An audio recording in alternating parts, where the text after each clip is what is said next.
Le nouveau sélectionneur des Lions indomptables du Cameroun, Marc Brice, a rendu public le 9 mai 2024 sa liste des présélectionnés en vue des prochaines échéances sportives auxquelles est attendue la sélection fanion de football du Cameroun. Une liste recomposée avec d'anciens ténors de la sélection, mais aussi des nouveaux et très peu connus, à l'instar de James Eto'o ou encore Guy Kilama. On note surtout deux nouvelles recrues provenant du championnat local, dont Jules Armanco, meilleur buteur avec 22 réalisations avec Astre de Douala, et John Bosco Chindo, sociétaire de Young Sport Academy, qui lui aussi a marqué le championnat de son empreinte. Une volonté manifeste du nouveau cadre de la sélection de créer un groupe homogène avec des joueurs du championnat local. Mais sont-ils informés des attentes du sélectionneur sur le plan technico-tactique?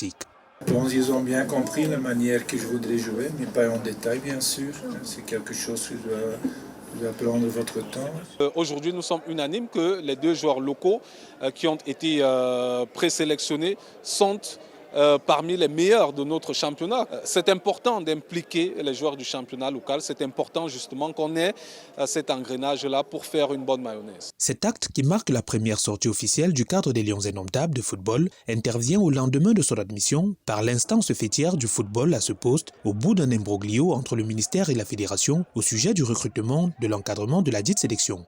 Le Belge de 62 ans effectue cette sortie sans n'avoir jamais rencontré le patron de la fédération, Samuel Eto'o, avec qui il espère une collaboration franche pour atteindre les objectifs à lui fixés. L'entraîneur lui-même l'a dit, il espère rencontrer le président de la FECAFOOT et on ne peut pas penser que ça puisse être autrement.